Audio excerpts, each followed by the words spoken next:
A shocking event happened on January 13, 2018. What began as a quiet Saturday morning in Hawaii quickly changed at 8:08 a.m. when everyone's phones started screaming with emergency alerts. TV shows stopped.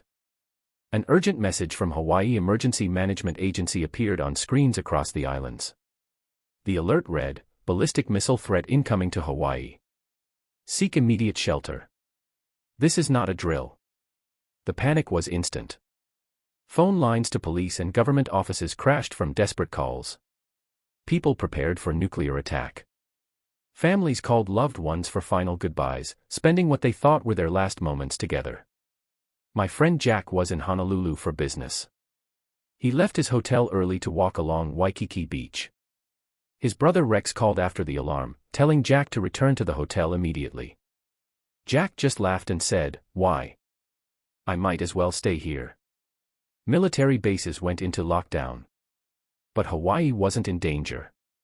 No missile existed. No meteor. No threat at all.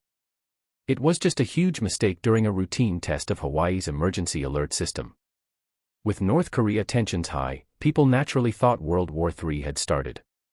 It was just a massive screw-up that social media spread across Hawaiian Islands and beyond.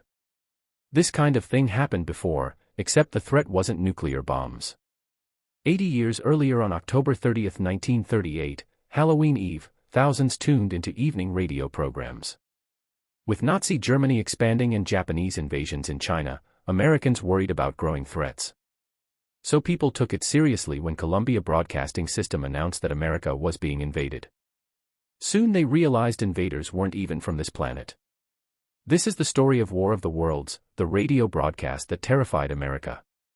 The late 1930s was tense for Americans. The economy had recovered from the Great Depression, but new fears were growing. Tensions rose in Europe and the Pacific. Millions read morning newspapers and tuned into nightly radio broadcasts, keeping updated on current events. Radio was becoming the main source for breaking news. Stations like CBS offered wide entertainment programs, comedy shows, musical performances, children's shows, and dramatic stories. Popular shows included The Chase and Sanborn Hour, hosted by ventriloquist Edgar Bergen every Sunday at 8 p.m. on NBC. As Bergen took commercial breaks, many listeners switched channels to see what else was playing.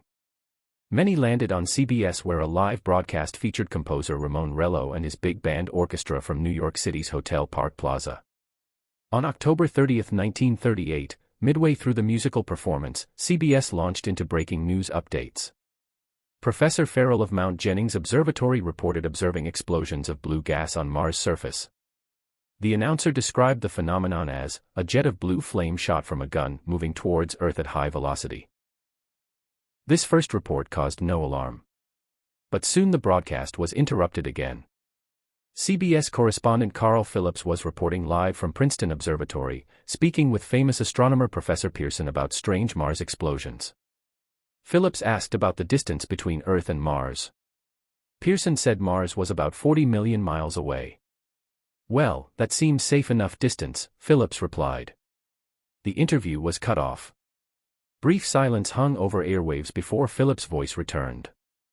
Someone had handed Professor Pearson an urgent message: seismograph registered shock of almost earthquake intensity occurring within 20-mile radius of Princeton. Please investigate. Could this earthquake connect with strange Mars explosions?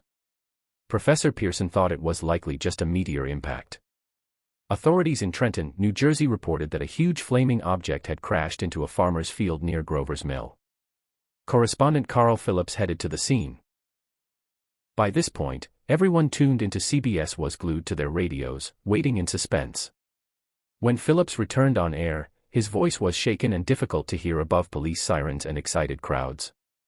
The object didn't look like a meteor, more like a huge cylinder with 30-yard diameter.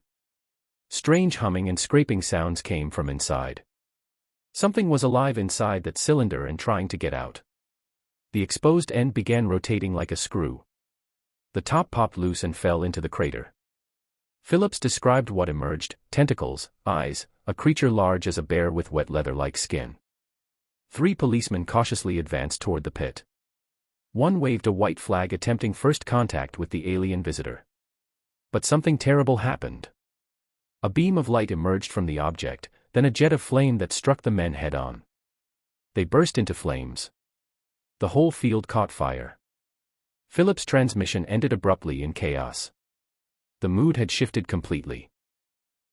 Whatever CBS Sunday night patrons expected, their confusion was turning into full-blown panic. Telephones at police and radio stations rang constantly. Families frantically called each other about the invasion. A new, somber voice announced that 40 men, including reporter Carl Phillips, now lay dead at Grover's Mill, burned by heat ray weapons. The governor of New Jersey placed counties under martial law. 7,000 state militia troops locked down the area around Grover's Mill. But the situation quickly got worse. Emerging from the crater in a massive three-legged machine, a single Martian nearly wiped out the entire 7,000-soldier force. The machine cut across New Jersey, destroying railroad tracks and power lines with heat rays. More cylinders were discovered across the eastern seaboard. Their tripod fighting vehicles emerged to join the destruction. Highways became jammed with panicked mobs fleeing the Martian advance. Martial law was declared across New Jersey and eastern Pennsylvania. As the broadcast entered intermission, 23-year-old Orson Welles couldn't have been happier with the show. He had built a reputation as a visionary storyteller, earning his own CBS evening hour called Mercury Theater on the air. Welles wanted to update H.G. Wells' 1897 War of the Worlds story for modern American audiences. Working with writer Howard Koch and producer John Houseman, Welles restructured the story as a realistic news broadcast with eyewitness reports, sound effects, and references to real locations. The first sign something was wrong came at the show's halfway point. Executive producer Davidson Taylor was pulled away by an urgent phone call. When he returned, he looked pale as death. He'd been ordered to stop the show and alert the audience it was fiction. Outside the studio doors, reporters and police had gathered. NYPD threatened to shut down the broadcast.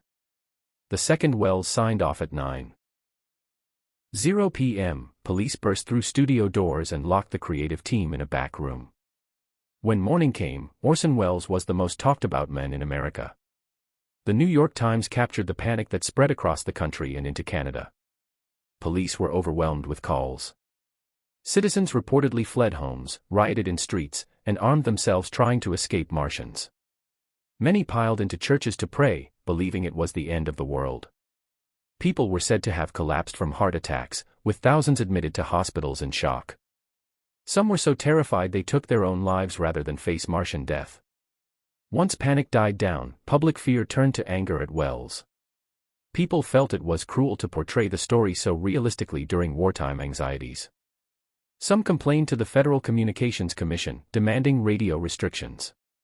Despite backlash, many people loved the broadcast.